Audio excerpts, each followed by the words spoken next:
Boker Tov, Bezrat Hashem, on continue le cours de la semaine dernière. On est rentré dans le Perek Vav, le 6e chapitre du Tanya. La semaine dernière, d'accord, bon, c'est très important, celui qui peut regarder le cours de la semaine dernière, comme ça on n'a pas besoin de revenir sur tous les inyanim. En tout cas, la semaine dernière, on a expliqué, on a commencé à déceler le inyan de la Nefesh Habahamit, comment on va voir déjà qui nous parle, qui parle à l'intérieur de nous. On a dit que le Admor Hazaken, quand il a parlé de la Neshama, il a d'abord parlé du Sechel, ensuite des Midot. Quand il a parlé de la Nefesh Habahamit, il a d'abord parlé des Midot, ensuite du Sechel. Donc déjà, tu comprends que quand tu as un sentiment, on a dit, qui va naître en toi, une pulsion qui va t'emmener vers quelque chose, sans aucun Sechel, ouais, sans avoir mis le Sechel en marche, tu es presque sûr, on va voir après plus tard dans le Tanya, des fois ça peut être un autre Inyan, mais en règle générale, quand ça se passe comme ça, tu sais que c'est un effet Habahamit, ton âme animale qui parle à l'intérieur de toi. Donc là, on te demande self-control. Tout de suite, on te demande Moach Shalit à la lèvre, prends ta tête, mets-la en marche, regarde exactement d'où vient les Inyanim. Ensuite, on a parlé qu'il y a une différence dans le Lachon. Le Admour Azaken, quand il a parlé des 10 sphères célestes qui composent la Neshama, il a appelé ça, on a dit Sphirot, d'accord?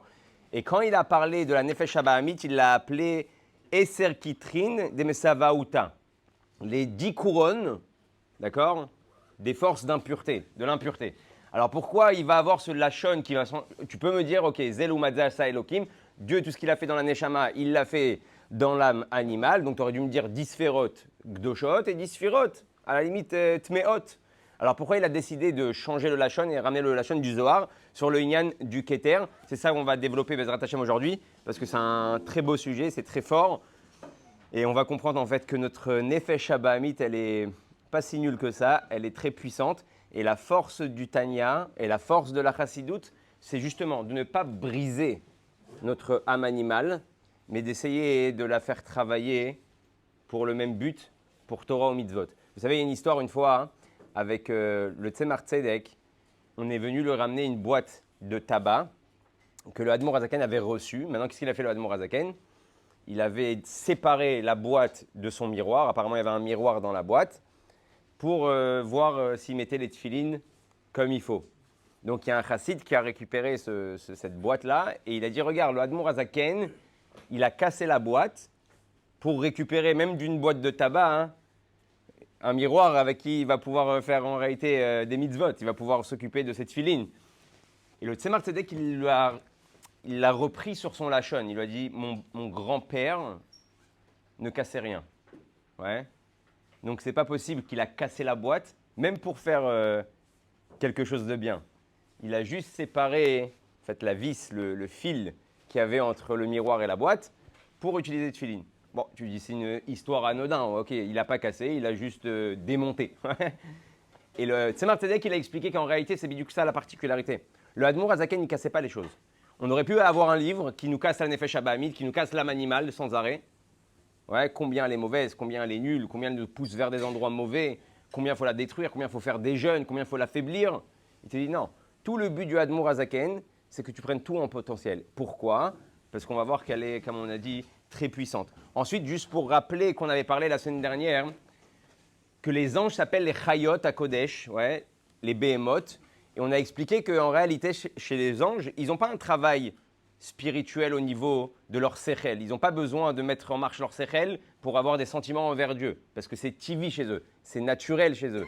Il dit, même toi, hein, dans le tov que tu fais, et sur ça on avait fini le shiur, tu dois vérifier, est-ce que le tov que tu fais, il est vraiment parce que tu veux faire la volonté de Dieu ou parce que c'est inné chez toi? Parce que ça te fait du bien de faire du bien. Ouais.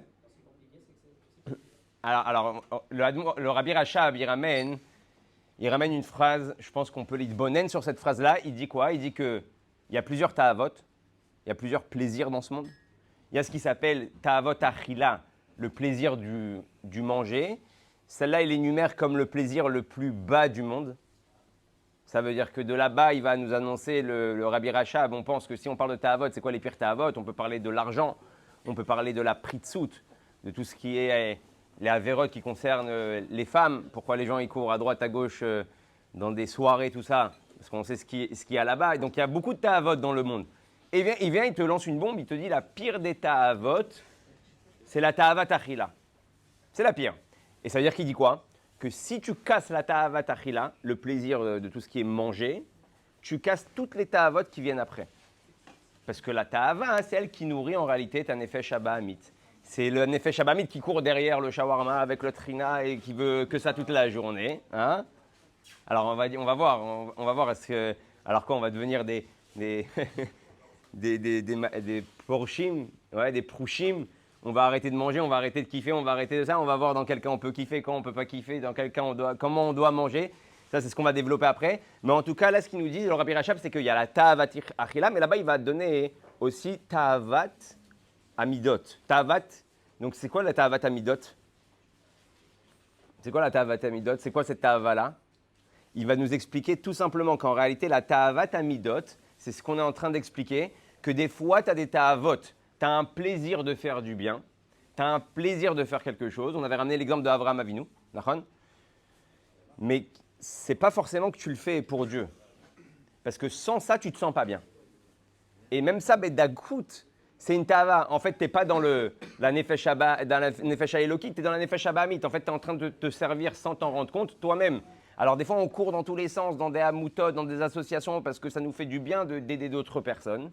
Mais si tu n'associes pas ça tout le temps avec la volonté d'Akadosh Baruch Hu, tu es tombé dans la ta'ava tamidot, tu t'es fait plaisir à toi-même.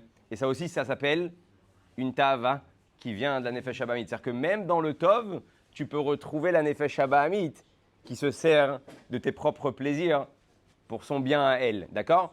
Maintenant, juste pour revenir au inyan du keter. C'est quoi le inyan du keter? Le keter, en fait, ça représente la couronne. La couronne, c'est quoi? C'est quelque chose qui est au-dessus de la tête. Pourquoi on appelle les 10 sphères dans la nefesh habahamit les 10 couronnes d'impureté? Parce qu'en réalité, la couronne qui est au-dessus de la tête représente la chose qui est illogique. Étant donné que la nefesh habahamit, elle n'utilise pas forcément ta tête à bon escient, elle n'utilise pas ta tête pour ce qu'il faut, tu vas faire des choses qui sont illogiques. Et la plupart du temps, quand tu es parti faire quelque chose, tu regrettes après coup pourquoi je suis tombé dans le panneau. Parce que justement, la couronne de ces forces du mal, à ce moment-là, elles te font éteindre, elles te mettent en veille le roche, la tête. Et là, tu te rends compte que, j'ai pas assez réfléchi. J'aurais pas dû réagir comme ça. J'étais peut-être un peu trop kitsoni. J'étais peut-être un peu trop extrémiste. Et ça peut être dans tout. Sur l'éducation des enfants, sur le shlom bayit, ça peut être avec ses amis, ça peut être dans le comportement de tous les jours, ça peut être dans un plaisir où je plonge dedans. Et en fin de compte, je me rends compte que, j'ai dépensé plus d'argent par rapport au kiff que ça m'a apporté. Pardon. Et les hâtes, tu vas te rendre compte que cette couronne-là, c'est bidiouk ce qui est Menaël ta vie quand tu es dans la nefesh habahamit à fond. Maintenant, autre chose qui représente la couronne. La couronne, elle représente le Olam Atou. Alors, je vais m'expliquer. On sait que quand Dieu il a créé le monde, il y avait le Olam Atou et le Olam Atikun. En fait, le Olam Atikun, c'est dans le monde dans lequel on se retrouve maintenant. C'était quoi le monde de Tohu? À Olam Aya Tohu Vavohu. Le monde, il n'a pas pu résister.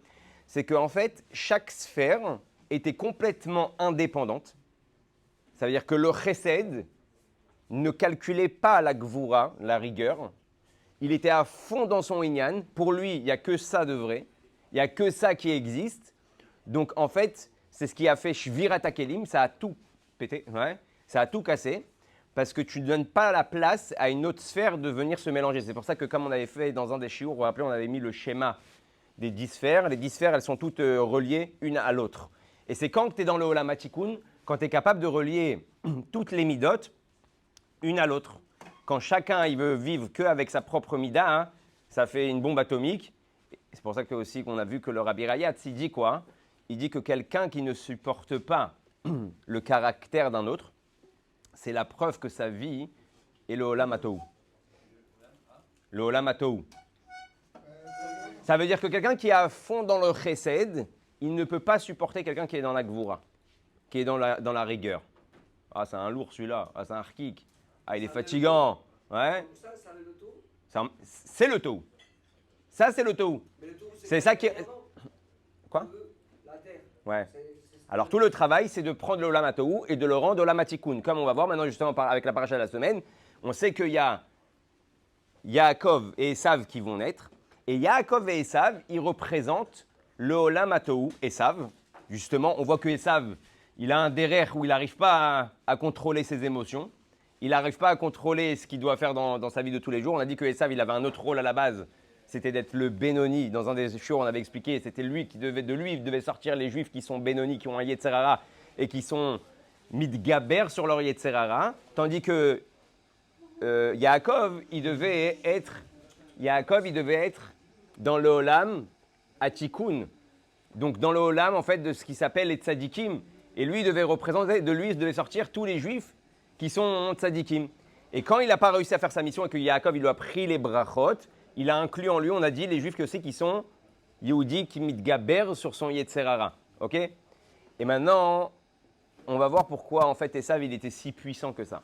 Étant donné qu'il vient du Olam Hatou, et que le Olam Hatou, c'est un monde qui est très fort, c'est un monde où on voit que les midot, elles sont très puissantes, et maintenant qu'on comprend que la Nefesh Abahamit, elle vient de ce monde-là, c'est pour ça qu'en réalité, quand on a des pulsions, quand on a des sentiments, quand on a une volonté qui vient de l'âme animale, c'est beaucoup plus fort, Nahon, qu'une volonté qui vient pour faire Torah et mitzvot.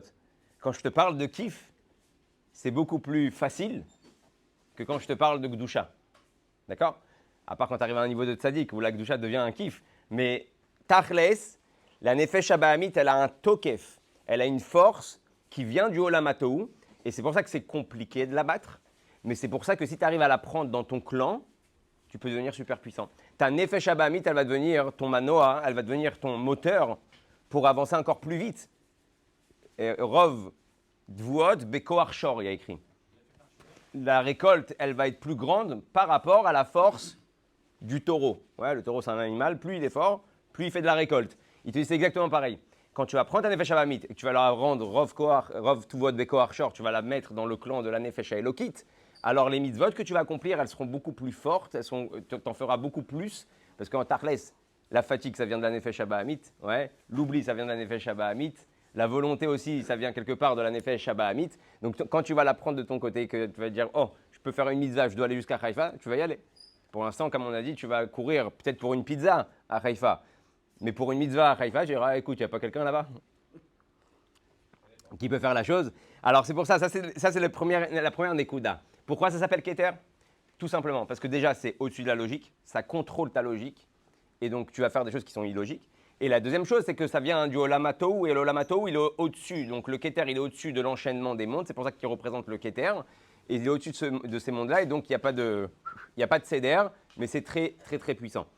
Pour revenir à Yaakov et Esav, on comprend Bichlal, maintenant, c'est Kachour avec la Parashat Shavua, pourquoi Yitzhak il s'est tant entêté à vouloir lui donner des brachot. Parce que quand tu vois ça, tu ne comprends pas.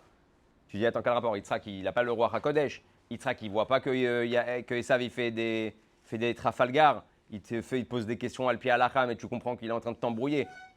Tu sens pas, hein? Il a plus aimé. Alors, c'est ce que je dis. Pourquoi il a plus aimé? C'est parce qu'en réalité, il voyait en Esav que la force qui vient de Koach HaTohu, il est tellement puissant que si je lui donne les brachot et qu'il réussit à faire sa mission, il va arriver à des niveaux que même Yaakov, qui viachol, il ne peut pas atteindre. Rivka, elle a vu autre chose. Ouais, Rivka, Bina Yetera, une femme, elle voit un peu plus loin, ouais, comme on a vu avec Sarah et Avraham. Rivka, elle voit que ce n'est pas le cas de son fils. Son fils, il compte être à fond dans le Olam Hatou. Ouais, donc dans le bilboul, dans le balagan. Elle dit, avec les brachot, il ne va pas faire tchouva. Il va devenir encore plus fou. Donc c'est pour ça qu'elle va pousser Yaakov à prendre aussi les brachot. Et tout le but de Yaakov, c'est de venir réparer le Olam Hatou. C'est ce qu'on fait aujourd'hui en tant que juif, en tant que Bnei Israël. On représente, donc ça s'appelle Bnei Israël, les fils d'Israël, donc les fils de Yaakov. On vient réparer le Olam Hatou. C'est à nous de rentrer et de mettre un geste de bonté dans chaque rigueur, un geste de rigueur dans chaque bonté, et faire un Olam, un monde parfait. Et ça nous est donné comme mission. Donc, c'est à nous d'accomplir la mission comme il faut. Et on a fini avec le Inyan que Midot aime les filles Erech Asechel. Ok? Tes Midot, elles vont être fortes et elles vont être dures. On parle d'un Nefesh Abahamit par rapport à ton Sechel. Quelqu'un qui a un Sechel développé, qui a un intellect développé, il ne va pas se courir derrière des choses futiles de la vie. Comme on a donné l'exemple, qui a katan choshek veoev dvarim ktanim pruterer. On voit qu'un enfant, plus il est petit, plus il est comme un fou. Quand tu jettes à la synagogue des bonbons, le gosse, il peut se faire mal, il peut se faire un bleu sur la tête, il va faire des galipettes, des pirouettes. Ouais, pour un bonbon. Si tu vois un adulte faire ça, c'est qu'il y a un problème psychologique. Les filles, j'ai déjà vu. Les filles chez Sirlokatan, Vekatsar la Sig, Dvarim Yekarim, Yotermer. Ouais, mais j'ai vu des adultes qui soudoient les enfants, hein, qui ont couru, qui se sont fait mal. Vas-y, viens. Donne le bonbon, donne celui-là. Tiens, je te prends celui-là. Tiens, moi j'ai attrapé celui-là. Tiens, prends. Ils font des échanges avec, en pleine fila Baruch Hashem. Et donc, on va voir, plus tu es enfant dans ta tête et plus tu t'excites sur des choses qui sont petites. Vechen mitkaes ou mitkatsev dvarim ktaim. Pareil, comment je vais voir c'est quoi un enfant? On peut être adulte et enfant, ouais. Ça, je pense qu'on a bien compris le remèze. Quelqu'un qui s'énerve sur des petites choses. Il y a des gens qui vont passer leur vie à s'énerver sur des principes. Maintenant, le type va foutre sa vie en l'air pour des principes. Avec ses enfants, avec sa femme, avec son entourage. Ouais, mais par principe. Quoi par principe? T'as foutu ta maison, t'as mis le feu à ta maison. Ta femme, elle s'est barrée. Tu es en train de divorcer. Pourquoi? Pour un principe. Bon, quand c'est des choses qui sont graves, qui sont... Ok, il y a des rabbinim qui sont là pour traiter ça. Mais donc, quand tu vas voir quelqu'un qui est mitkatsev, qui s'énerve sur des bêtises de ce monde-là, tu comprends qu'en réalité, sa nefesh habamit, elle est encore très enfant. Et comme il est très enfant, bah, il s'énerve. Arrête, dugmat mimidat akvura, veren bit paarut, ou char amidot. Et pareil, dans toutes les midotes qu'on va retrouver, par exemple, quelqu'un qui est petit, il va être mitpaer, il va se la raconter sur des choses qui sont futiles. Des fois, tu vas te retrouver dans une discussion, le type, il se la raconte sur un truc que toi, ça te parle même pas. Tu dis, bon, le type, il m'aurait dit qu'il a fini 3 fois le chasse, à la limite, j'aurais compris qu'il se la raconte un petit peu. Mais le type, il me parle de quoi? Il me parle de bêtises. Il a rien en réalité. Et il continue à être mitpaer. C'est pareil comme un enfant. Un enfant, il se la raconte avec ses frères, avec ses sœurs. Il est tout petit, mais il pense qu'il est grand. Et donc ça, c'est déjà encore un autre signe de la Nefesh Habamit. Maintenant, juste pour revenir, on fait un petit schéma. On a la Nefesh Elokit, qui s'appelle la Gdusha. On a la Nefesh Habamit, chez nous, qui s'appelle Klipat Noga. On a expliqué c'est quoi Klipat Noga. Noga, en araméen, on avait dit que c'est la lumière. Donc c'est une klipa, c'est comme le fruit, il y a du bon dedans. C'est à toi d'enlever l'écorce pour trouver la lumière. Et on a ce qui s'appelle le domaine de la Touma. Ouais, ce qui s'appelle Averot, ce qui s'appelle Assour. Pourquoi ça s'appelle Assour? Assour, on a dit, c'est Milachon Assir, c'est emprisonné. C'est les 3 clipotes atméot que là-bas, tu ne peux pas aller chercher. Tu ne peux rien faire pour aller prendre les clipotes. Par exemple, tu prends l'exemple de quelqu'un. Imagine-toi, il est parti manger une viande qui n'était pas cachère. Ouais. Il ne savait pas. Pas il a fait une avera bekavana. Il a mangé. Ouais. Ensuite, on lui annonce, ah, mais tu sais que cette viande-là, hein, elle n'était pas cachérisée. Quoi, mais il y avait écrit... Cachère. Ouais, mais c'est cachère par rapport à la shrita, mais c'était pas cachère par rapport au sellage. Ils n'ont pas fait la cachérisation de la viande. Aujourd'hui, au prochain, on a moins ce problème. Donc à ce moment-là, il a mangé quelque chose de assour, qui est prisonné dans les 3 clipotes atméot. Est-ce que si ce type-là, sans savoir qu'il avait mangé de la viande pas cachère, il va, grâce à cette viande-là, aller à un shiur de Torah, il va prier, il a mangé, ouais, il a fait des mitzvot, parce que ça devient de l'énergie à l'intérieur de nous, qui nous permettent de continuer à avancer. Est-ce que cet avancement que j'ai fait pour des bonnes actions, alors que j'ai mangé une viande qui n'était pas cachère, est-ce qu'elle va remonter des clipotes atméot? Eh ben non. Alors, on va y arriver. Pour faire tchouva sur les clipotes atméot, c'est très, très, très compliqué. Quelqu'un qui a mangé du porc toute sa vie, clipote atméot, quand il veut faire tchouva pour prendre ce qu'il a envoyé là-bas en énergie, c'est une vraie tchouva. Ouais. C'est une vraie tchouva. C'est pas la tchouva du matin. Hachem, j'essaye d'être mieux aujourd'hui. C'est une vraie tchouva et c'est un peu plus compliqué. Maintenant, dans la Nefesh Habamit, donc là, le Admor Hazaken, il nous fait un chidouche. Il n'y a pas de parvé. Il n'y a pas de parvé dans la Torah. Il y a parvé chez Osem, il y a parvé chez Schneider, ouais. Là-bas, il y a parvé.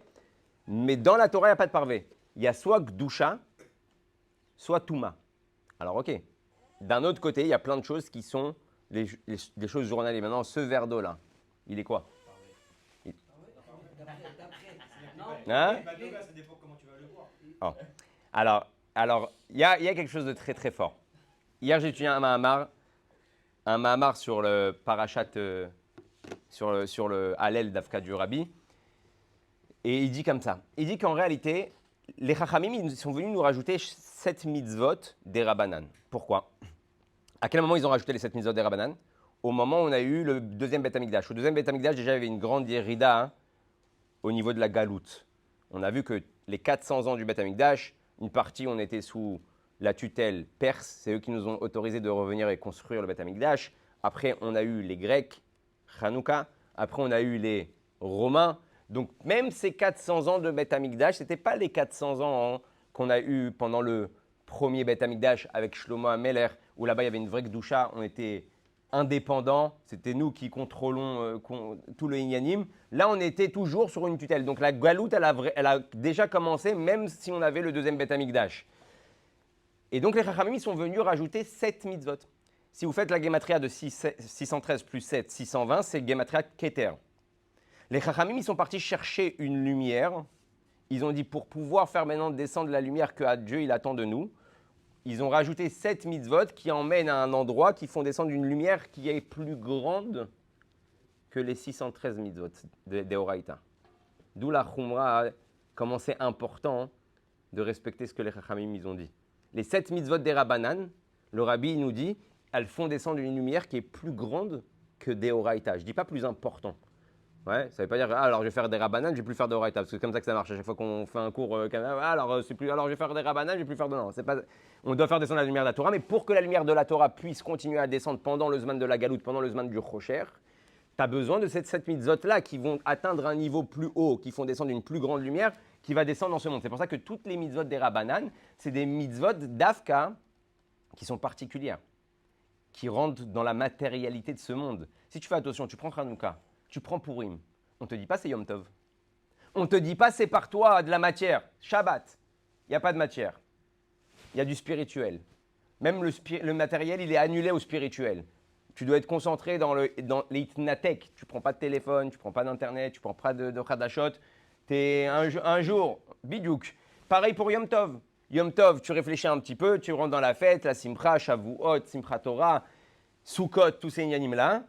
Tu es en mode Yom Tov, tu es en mode Gdusha. On te sépare du monde. Chachamim, ils viennent, ils te donnent Hanouka, ils te disent pas c'est Yom Tov. Non, ils te disent va au travail. Juste tu rajoutes le Hallel.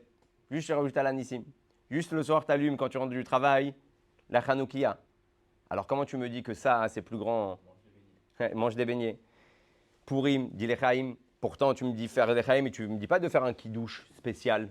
Tu me dis, bon, ouvre la bouteille, dis Boré Péré à Geffen, vas-y, éclate-toi. Ouais, le michté, tu manges, tu trucs, toute la journée, tu fais que ça. Comment Favringen. Tu pourras venir au Favringen de Purim si tu veux, Bezrat Hashem, Lionel. Ferme la date. Hein? Alors, la Nekuda, elle est quoi? Pourquoi les Chachamim ne nous ont pas fait une limite? Ils auraient dû nous dire, écoute, Purim, c'est comme Yom Tov. Tu ne travailles pas, tu ne prends pas ton téléphone, c'est un jour où tu restes à la synagogue, tu la Megillah, tu fais la Seouda. Parce que la lumière, elle est tellement forte à Purim et à Hanouka qu'elle peut venir habiller même les choses les plus basses de ce monde, même la matière.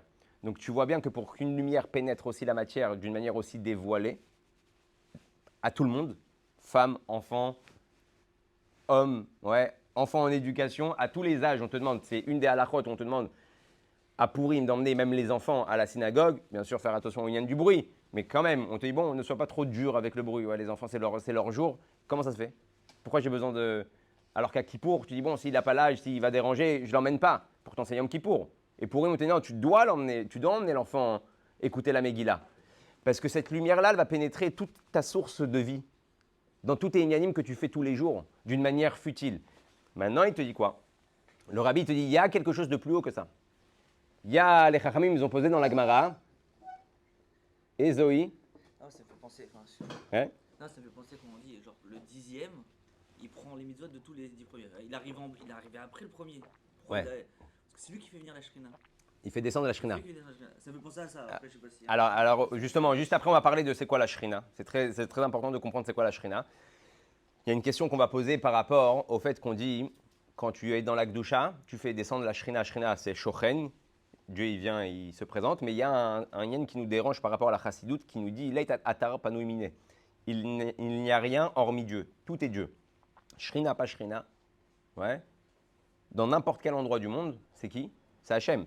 Alors pourquoi tu me dis, ah, quand je suis dans la Gdusha, alors je fais descendre la Shrina? Mais Dieu, il est partout quand même. Alors, le dévoilement.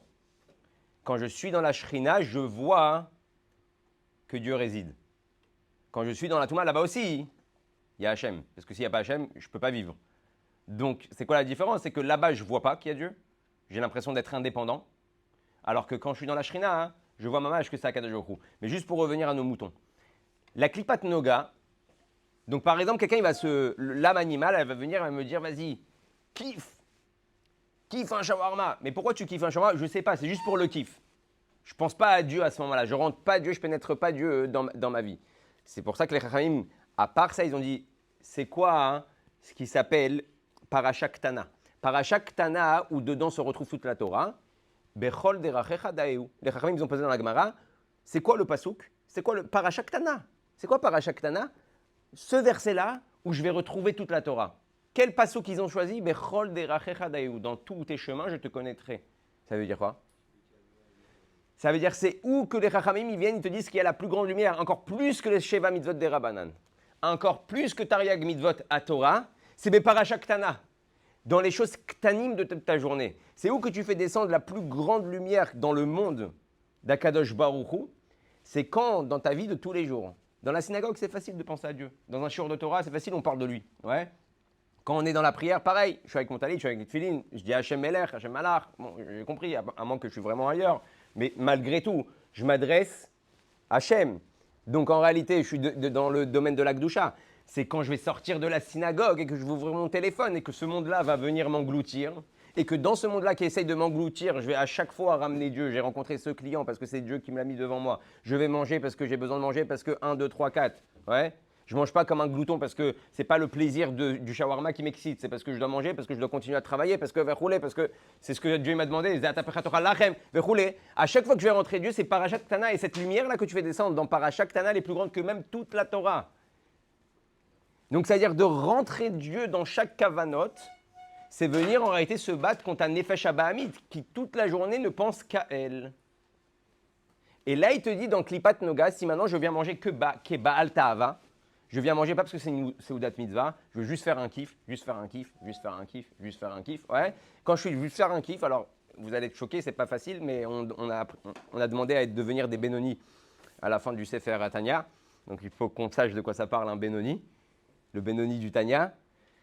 Quand tu manges l'Oleshem Shamaim, le manger que tu as mangé, donc comme on a dit, ça, ce qui s'appelle parvé, qui n'existe pas en réalité. Parce qu'à ce moment-là, soit je bois un verre d'eau et je me dis ça va m'aider à faire le cours de Torah, ça va être plus facile si j'ai la bouche un peu sec. Ouais. Donc ce verre d'eau avec ce She'akol Niyeh Bidvaro, il va dans le domaine de la Gdusha. Par contre, si je bois juste pour le kiff, il va carrément tomber dans les Shalosh Klipot Atmeot, dans les 3 portes d'impureté. Alors qu'imagine-toi qu'à chaque fois que tu as fait une action, il n'y a pas d'action parvée, une action, une pensée ou une parole qui n'était pas avec Hachem, tu as pris la chose, tu l'as mis dans les clipotes. Alors de seconde, il y a une question. Il y a des clipotes comme le porc, ouais, que la Torah elle me dit sourd de Horaïta de manger du porc, et là tu me parles d'un verre d'eau qui va partir dans la même catégorie. C'est complètement dingue. Alors elle va être où la différence? C'est que pour faire remonter ce verre d'eau ouais, ou ce café dans la Gdusha, il va me suffire d'une petite tchouva. Ouais. Je vais faire tchouva, je vais réfléchir à ça, je vais regretter d'avoir pas pensé à Dieu dans mes inanimes personnels. Boum, j'ai fait revenir. Donc ça va tomber dans les clipotes, mais c'est facile à faire. C'est assez facile à faire remonter. Maintenant, le Admor Hazaken me pose une question. Donc ça, c'est la Klipat Noga, c'est un effet Shabbat. C'est avec elle que tu travailles toute la journée. Donc toute la journée, tu vas te retrouver droite-gauche, droite-gauche, droite-gauche. Ouais. Qu'est-ce que tu fais avec les livushim de la Nefesh Abamit? On a dit que les livushim, les habits de l'âme, Marshava Dibor et Maaseh, ils vont faire augmenter la Neshama, plus haute que ce qu'elle est venue. Et dans la Nefesh Abamit, on va avoir aussi parole, pensée et action. Et elles, ils vont essayer de la faire tomber. Maintenant, si je me jette sur quelque chose que j'ai faim, que je veux manger, mais je ne mange pas pour le kiff, c'est pas tava. J'ai faim. Ouais. J'ai faim, je m'en fiche, j'ouvre le frigidaire, ce qui se présente devant moi. Je ne suis pas en train de chercher le poulet rôti avec le riz, avec la sauce. Je m'en tape, je veux juste manger, je veux juste pas avoir faim. Alors, est-ce que ça aussi, ça va partir dans les klipot atmeot? Le Admor Hazaken, il dit non. Tu as juste fait tomber d'un niveau la klipat noga. C'est-à-dire, dans la klipat noga, ta nefesh abamit, tu l'as fait tomber d'un niveau. Tu ne l'as pas envoyé non plus dans la touma. Tu l'as juste fait tomber d'un niveau et donc il faut remonter à chaque fois le niveau. Ça, c'était juste pour comprendre où se situe la Nefesh Abahamit dans notre journée. Et là, le Admor Azaken, il continue. Et il dit Veser Prinot Elouat. Vous savez qu'en Tafshin Mem Dalet, le Rabbi, à Hoshana Rabbah, 1984, si je ne me trompe pas, ou 1983, le Rabbi, il va pleurer dans un discours de Hoshana Rabbah. Et il va dire comme ça. Le Rabbi, il a parlé de Mashiach. Et il va dire même la Nefesh Abahamit, elle veut Mashiach. Même l'animal, elle veut Mashiach. Et pourquoi, le Rabbi dit? Parce qu'elle en a marre d'être un animal. C'est très fort. C'est-à-dire que même toi, au fond de toi, du côté de ton corps, je ne te parle même pas du côté de ta Neshama, même la Nefesh Abahamit, elle en a ras-le-bol de tes bêtises. Vous savez, à Kippour, dans le Al-Chet, on dit Al-Chet Shechatanu Beyetzerara. Ouais. C'est-à-dire quoi ça? Al-Chet Shechatanu Beyetzerara. Pourquoi? Il y a un Chet que tu fais sans le Yetzerara? C'est quoi? Al-Chet Shechatanu Beyetzerara. Et le Rabbi dit comme ça, qu'en fait, il y a des Chataïm que même le Yetzerara, il n'avait pas pensé. Parce que le Yetzerara, il faut comprendre une chose. Le Yetzerara et la Nefesh Abahamit, c'est que des intéressés. Pas désintéressés, des intéressés. Ouais. Ils pensent qu'un intérêt. Des fois, ils savent même, eux, que la Avera, elle va te causer un dommage. Donc, ils ne sont pas intéressés de se faire défoncer. Donc, il y a des Avérotes que, le Yetzirah, il dit, c'est pas Kedai. Ça vaut pas le coup parce que je ne pourrai pas continuer à travailler avec toi. Tu vas être fatigué. Après, on ne pourra pas faire des bêtises ensemble. Il te dit, des fois, c'est toi qui vas chercher plus loin dans le délire. Et c'est pour ça qu'il dit, le Rabbi, même la Nefesh Abahamit, elle en a marre d'être un animal. Donc en réalité, si on réfléchit à tous ces inyanim-là, tu comprends que la Nefesh Abahamit comme la Nefesh Elokit, ils veulent les deux arriver vers Akadosh Baruch Hu. Et après, tu as ton libre arbitre pour arriver à Benoni ou pas. Et là, il te dit Veser prinot elu atmeot kshadam mechashev baem umedaber ou ose are marshavato b'mocho b'diburo b'shebepiv vekoach ma'asi shebeyadav ushar evarav nikraim levushe mesaavu leser prinot elu atmeot shemitlapshot baem bishat ma'ase ou dibur ou marshava. Donc comment je vais habiter ces 10 forces de l'âme du côté de la Touma dans ce monde-là concret? Encore une fois, comme on a vu que dans la Nefesh Elokit, Zelo Madze Asa Elokim, à travers les 3 livushim, donc ma marshava, ma pensée, mes paroles et mes actions vont utiliser les Eser Kochot Atuma, les 10 forces de l'âme qui sont impures, les 10 forces de la Nefesh Abahamit qui sont impures, pour en réalité me faire descendre les atléat vers le bas. Ve'en em kol amaasim asher naasim tachat hashemesh asher akol evel u reut ruach. Maintenant, regardez. Juste pour introduire ce qu'on va étudier la semaine prochaine, la Gdusha ne peut résider que dans quelque chose qui est annulé, ce qui s'appelle le bitoul, l'abnégation. Akadosh Baruch Hu réside, comme on sait que par exemple celui qui est koest, donc c'est celui qui dit je suis présent, je suis existant, ça ne me plaît pas, ouais. Donc tout celui qui existe, Dieu il dit mais fourrache, moi et lui on ne peut pas habiter dans un endroit. Tu me fais de la place, tu n'existes pas, je suis là, tu existes, bon ben garde ta place, ouais, débrouille-toi. Dieu dit je me mets en mode Astara, je me mets en mode caché, et voilà, on va voir où ça va t'emmener. Maintenant, le rougineur, vous avez tous entendu parler du Rav de Rougine. Ouais, Rougine, tu connais. Le rougineur. Une fois, il est arrivé dans un village où il y avait 2 juifs. Un Talmid Chacham et un juif qui s'appelle Kal Shebekalim, un juif Pachout, mais qui était mahmir dans la cacheroute, tout comme il faut, comme le Talmid Chacham. Et son gabaï, il lui dit où tu veux dormir. Les 2, ils t'ont invité. Les 2, niveau cacheroute, c'est bon, j'ai été vérifié. Ils sont au top. Il y a le grand Talmid Chacham de la ville et il y a le Kal Shebekalim. Il dit, je veux aller chez le juif simple. Alors le gabaï, il était un peu choqué. Il dit, là, on parle d'un Talmid Chacham avec qui tu peux discuter de Torah toute la soirée, rouler. Quelqu'un qui a un juif paysan, pachout, qui va au travail le matin et qui fait même des avérotes. Et là, le rouginaire, il lui a dit une phrase extraordinaire. Il lui a dit, ce juif-là, quand il fait des avérotes, il a écrit quoi? Shochen itam betor tumatam. Il a écrit, Dieu réside parmi eux, même dans leur touma. Étant donné qu'il est annulé à Dieu, ouais, et que quand il fait une avéra, il regrette et il pense à faire tchouva. Je sais que Shochen itam betor tumatam, je sais que Dieu, même dans ses bêtises, il est avec lui. Il dit, tandis que l'autre, le Talmid Chacham, étant donné qu'il se la raconte, ouais, il pense il a la science infuse et qu'il est plus intelligent que les autres. Il y a écrit En ani ve'u yacholim ladur beyachad. Moi et lui, ceux qui a de la gahava, moi et lui ne pouvons pas résider ensemble. Donc là-bas, même si c'est un Talmid Chacham, je ne sais pas si Dieu il est là-bas. D'accord?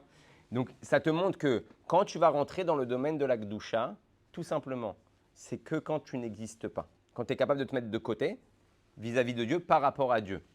Et l'autre côté, la Touma, c'est à partir du moment où j'existe. Et ça va être encore le droit de gauche qu'on va avoir toute la journée. Il y a ma volonté, il y a Dieu. Il y a ce que je veux, il y a ce que j'attends, il y a ce que je désire, et il y a Hachem. Des fois, quand je désire quelque chose, je dis quoi à Hachem? Pousse. Ouais. Hachem, entre parenthèses. Là, j'ai envie de faire un kiff. Oh, c'est pas une avéra. C'est pas une avéra. Je fais pas une avéra, mais j'ai envie de faire un kiff. Laisse-moi tranquille. Ouais. Alors, je parle même pas de avéra, parce que quand je dis avéra, je dis Hachem, laisse-moi tranquille. Mais ça veut dire que quand tu vas à chaque fois mettre Dieu de côté, tu vas par exemple partir en vacances. Quand tu vas partir en vacances, tu as deux possibilités qui vont s'offrir devant toi. Soit le juif qui va dire ouais, je vais aller kiffer ma race. Ouais. J'ai pris un billet d'avion pour les Bahamas, pour les Maldives, le gros kiff. Ouais. Et il pense qu'à son plaisir personnel. Donc à ce moment-là, il met Akadosh Baruch Hu de côté. Donc sans s'en rendre compte, il va dans la Touma. Sans s'en rendre compte, ses vacances ne sont pas dirigées vers Dieu. Ou il y a le juif qui va dire, comme le rabbi l'a dit plusieurs fois, que c'est important de prendre des vacances. Pourquoi? Pour reconstruire sa mishpacha, pour reconstruire un lien avec sa femme, pour passer du moment qu'il perd en général quand il a le travail et l'école et les enfants vers rouler. Quand il va se reposer, par exemple, c'est un rave, il a besoin de repos pour pouvoir revenir faire des shiurim et reprendre de l'énergie parce qu'au bout d'un moment, il en a ras-le-bol de toutes les plaintes et de tous les problèmes qu'on vient lui exposer. Alors à ce moment-là, cette petite marche avant entre ça et ça va faire est-ce que ça va à droite ou est-ce que ça va à gauche. La semaine prochaine, on va développer encore plus le inyan de la Touma et de la Gdusha de la Nefesh Bahamit. Oui, que tu voulais dire? C'est un peu comme là, par rapport entre Moshe et Bilam, c'est un peu la même chose. Ouais. Moshe était complètement Annulé Nachon. et Bilam, c'était la même. C'est pour ça qu'on va voir chez Moshe quelque chose de particulier. Au début, Moshe va dire à Hachem, je bégaye. Donc je ne suis pas un bon leader. C'est compliqué d'être un leader quand tu bégayes, ouais. T'as vu, tu prends un leader, il prend le micro, il bégaye. Pas top, ouais. Et Hachem lui dit, ne t'inquiète pas. Après Moshe, il va dire une phrase particulière. Il va dire, je suis Arel Sfataim. Pas je bégaye, je suis muet. Ouais. Donc décide Moshe, tu bégayes ou tu es muet. Et quand il va dire je suis muet, c'est là qu'il va commencer à parler halak. C'est à ce moment-là qu'il va commencer à parler normal. Quand il est arrivé devant Paro, il ne parlait pas en bégayant, sinon personne ne l'aurait écouté. Il parlait normal. Quand il a fait les Aseret Adibrot, heureusement, il n'a pas bégayé, ouais. C'est déjà comme ça, je ne sais pas si on a tout vraiment compris. Alors si ça avait été dit en bégayant, on aurait galéré un petit peu plus. Donc, Moshe Rabbeinu, il vient, il dévoile les Aseret Adibrot, mais pourtant tu viens de me dire que tu as quelqu'un de muet. Et le rabbi, il explique que c'est exactement ça. À partir du moment où Moshe a dit je suis muet, c'est le moment où Moshe il a dit à Hachem je n'existe plus. Et après ce qui s'appelle Shrina Medaberet Betor Grono. Là Dieu il a dit maintenant que tu n'existes plus, je peux parler à travers ta bouche, à travers ta gorge. Et c'est quand Hachem maintenant il a un Kéli nickel, il n'y a plus personne qui existe là-bas, c'est Dieu qui s'habille et c'est Dieu qui fait les yanim. En fait tu dois devenir un Merkava, tu dois devenir un tank, ouais. Un tank d'Akadosh Baruch Hu, le tank il est quoi là? Il est dirigé. Alors ouais, il est grand, il est fort, vers rouler. S'il n'y a pas un pilote qui dirige. Et donc en fait, c'est exactement ce que tu dis à Hachem. Voilà, je suis ton Merkava. Je suis ton tank. Ouais, je suis ton véhicule. C'est toi qui dirige. À ce moment-là, alors tu reçois toutes les brachot, tous les yanim. C'est la preuve que ta neshama est dévoilée. Et tous tes pas et gestes, ils sont selon la volonté d'Hachem. Voilà pour aujourd'hui. Hein? Merci beaucoup. Quoi?